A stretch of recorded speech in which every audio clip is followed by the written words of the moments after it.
মাশাআল্লাহ।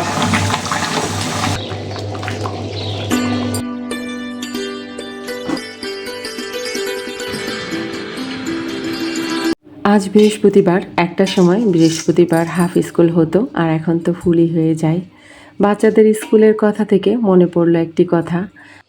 বয়সের যে ঘড়িটা ধরে আমরা চলছি, মনে হচ্ছে খুব জলদি জলদি সময়টা পার হয়ে যাচ্ছে। অনেক দ্রুত চলে যাচ্ছে আমাদের বয়ে যাওয়া সময়টা। মানে বাচ্চা কিছুদিন আগেও ছিল স্কুলে, কলেজ, ভার্সিটি, তারপর জব।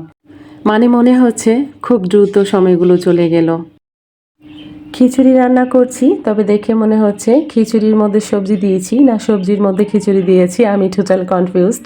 তো যাই হোক, খেতে কিন্তু বেশ মজা লেগেছিল। তো যেহেতু ভয়েসটা পরে দিচ্ছি তাই জানি। তো এই পর্যায়ে এসে আমি কাঁচামরিচগুলো দিয়ে দিব। শুরুতে যা করেছিলাম, যখন একটু বলক চলে এসেছে, আদা রসুন পেস্ট পরিমাণ মতো দিয়ে দিয়েছি, লবণ, তার সাথে হলুদ। খিচুড়ি মূলত আমি অনেকভাবেই রান্না করে থাকি। অনেকভাবে বলতে মাখিয়ে অনেকে রান্না করেন, অনেকে কষিয়ে করেন, যার যেভাবে ইচ্ছে। তবে খিচুড়ি তো খিচুড়ি, একদম ল্যাটাফ্যাটা খিচুড়ি যেভাবেই করুন না কেন বেশ মজা লাগে। ঠান্ডা ঠান্ডা ওয়েদারের সাথে খাচ্ছি, বেশ ভালোই লাগছে। যদি গরম হতো তাহলে অত একটা ভালো লাগতো না। যেহেতু সকালে করেছি তো বেশ ঠান্ডার মধ্যে ভালোই খেয়েছি আমরা সবাই। মাশাআল্লাহ, খেতে কিন্তু দারুণ হয়েছে আর কালারটা যা অসাধারণ হয়েছে। কাঁচামরিচগুলো ভেসে আছে, আসলে এত বড় বড় কাঁচামরিচ আমার জন্য ভালোই হয়, কিন্তু আশেপাশে অনেকে দেখে হয়তো ভয় পাবেন। আসলে খুব একটা ঝাল না। রান্নাবান্নার মাঝখানে ডাইনিং টেবিলটা একটু মুছে নিব। আর কি বলুন তো, ডাইনিং টেবিলটা যদি মোছা ভালো করে ঠিকঠাক না হয়, মিডিলে থাকে তো দেখতে একদম পচা লাগে। কিন্তু রাত্রে মাঝে মাঝেই আমি মুছে রাখি, আবার বেশিরভাগ সময়ই মুছে রাখি না। সময়ের উপর ডিপেন্ড করে আসলে কতটা কি করতে পারি। আসসালামু আলাইকুম মাই ইউটিউব ফ্যামিলি, কেমন আছেন সবাই? আই হোপ সবাই ভালো আছেন। আলহামদুলিল্লাহ, আমরাও সবাই ভালো আছি। আয়েশা ব্লগসে সবাইকে স্বাগত। দূরেও কাছে যে যেখান থেকে দেখছেন, প্রত্যেককে জানাচ্ছি আন্তরিক শুভেচ্ছা অভিনন্দন। নতুন একটি ভিডিও নিয়ে আসলাম আপনাদের মাঝে। যদি ভালো লাগে চলুন কিছুটা পথ আমার সাথে। এই তো রান্নাবান্না ডান করে ছুটতে হবে মেয়েকে নিয়ে মাদ্রাসাতে। তারপর ছেলেকে নিয়ে, ছেলেকে আনা, মেয়েকে আনা। এর মধ্যে চলে যায় সমস্তটা দিনের বেশ অর্ধেক দিনটা। তার উপর তো ৫ ওয়াক্ত নামাজ আছে, সকালে কোরআন আছে। তো তেমন একটা সময় হাতে আসলে থাকে না। তার মধ্যে ভালোবাসার আপুদের ভিডিও দেখার চেষ্টা করি। আপুরা হয়তো আমাকে ভুলেই গিয়েছে, তাই অতটা সময় আমাকে দেয় না।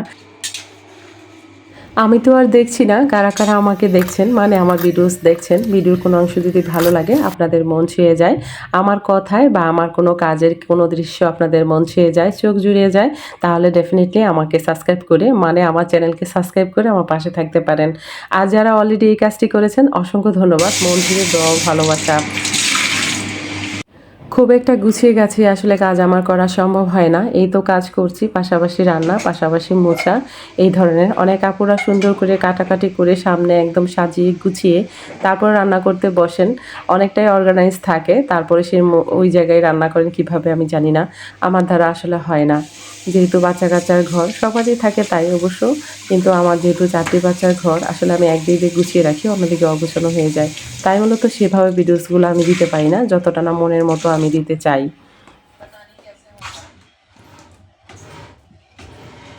কিছু আপুদের ভিডিও দেখছিলাম, পাশাপাশি কাজও করছিলাম। তার মধ্যে কিছু ইন্ডিয়ান আপুর ভিডিও আছে যাদের এখনও আমি ভুলিনি। ওরা অবশ্য ভুলে গিয়েছে আমাকে, বাট আমি স্মরণ রেখেছি, রীতিমতো ওদের ভিডিও দেখি। যদিও এটা আমার ভাড়া বাসা, কিন্তু তার উপরও কথা আছে, 1 তারিখে বাসাটা আমরা ছেড়ে দিব, নতুন একটা বাসায় শিফট হব। কিন্তু তাতে কি, আমার আসলে ফার্নিচার চেঞ্জ করা আমার অভ্যাস, এক জায়গা থেকে অন্য জায়গায় নেওয়া। যদিও এখানে অনেক রকম জায়গা নেই আমার কাছে, স্পেসটা অনেকই ছোট। তবুও এলোমেলো করছি কিছু ফার্নিচার, আসলে এলোমেলো করছি মনের শখে না, প্রয়োজনে।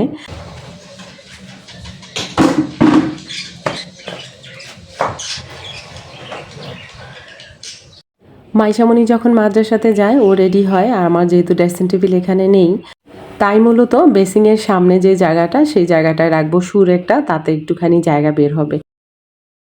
আর ফ্রিজটা তো দেখতেই পেলেন, এটা বেডরুমে নিয়ে রেখেছি, তো জায়গাটা বেশ ভালোই হয়েছে।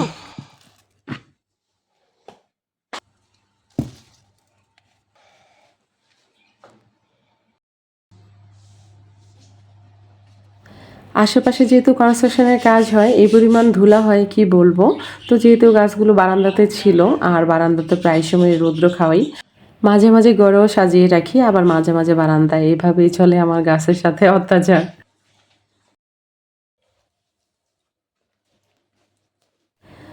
তো যেখানে যেটা রাখা সেটা রেখে দিয়েছি। এবার অনেক রকম ধুলা বেরিয়েছে, জানা অজানা ধুলা। তো সেগুলো ঝেঁটিয়ে বিদায় করব। এবার আপনারা দেখুন তো কেমন হয়েছে। মাশাআল্লাহ, আমার তো বেশ লাগছে। জায়গাটা অনেকটাই ফাঁকা হয়েছে। এখানে ইজিলি মাইশামণি দাঁড়িয়ে বোরখার পিন আপ করতে পারবে। আমার মনে হয় এটা রাখাতে তেমন একটা খারাপ হয়নি, ভালোই লাগছে মাশাআল্লাহ।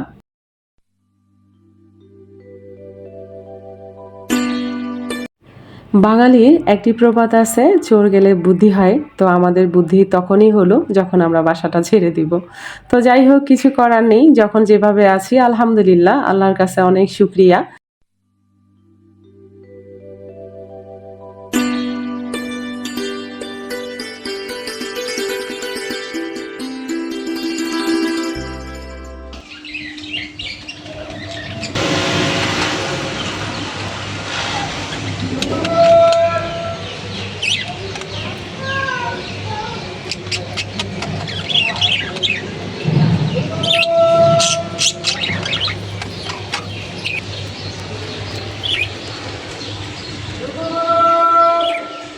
এই তো ফাঁকা জায়গাটা, এই জায়গাটা রাখছি ফ্রিজটা।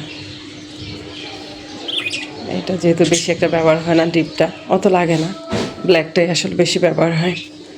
তো এখান থেকে এই তো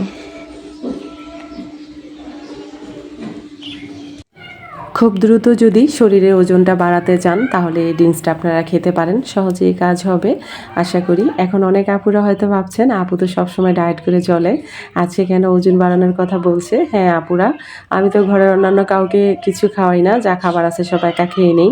তাই জন্য আমার বাচ্চা কাচ্চা সবাই এত শুকনা। আসলে বাচ্চারা শুকনা, বিশেষ করে বড় ছেলে তো যেহেতু বাইরে থাকে, আমাদের সাথে থাকে না। তো এখন ছুটি, 1 মাস আমাদের সাথে থাকছে। তো ভাবছি ওকে দ্রুত কিভাবে ওজনটা বাড়ানো যায়। আমি এখানে যা যা নিয়েছি, কলা, খেজুর, কিশমিশ, বাদাম। খেজুরটা ছিলে দিবেন কারণ ভেতরে বিচি থাকে, যেহেতু আমি ব্লেন্ডার মেশিনে দিব। আর এটার টেস্ট কিন্তু বন্ধুরা বেশি একটা ভালো হয় না, আপনারা চাইলে অ্যাভয়েড করতে পারেন, অল্প কিছু দিয়ে বানাতে পারেন, না হলে নষ্ট হবে। আপনারা চাইলে এখানে চিনিও ইউজ করতে পারেন। আমার এখানে যেহেতু অনেক মিষ্টি ছিল আর সব কিছুই মিষ্টি, অত চিনি লাগবে না। তবে আপনারা চাইলে ভ্যানিলা এসেন্সও দিতে পারেন। তৈরি হয়ে গেলো আমার ড্রিঙ্কসটা, এবার বাচ্চাকে দিব খেতে। বন্ধুরা, আমার ভিডিও যদি আপনাদের ভালো লেগে থাকে তাহলে অবশ্যই লাইক, কমেন্ট, শেয়ার করবেন। পাশে থাকা বেল আইকনটি ক্লিক করে দিবেন যেন নেক্সট ভিডিও পোস্ট করার সাথে সাথে নোটিফিকেশনটি পেয়ে যান। ভালো থাকবেন, সুস্থ থাকবেন, নিরাপদে থাকবেন, পরিবারকে সময় দিবেন আর হ্যাঁ, অবশ্যই পজিটিভ থাকবেন। আজকের মতো এখানে রাখছি। আল্লাহ হাফেজ।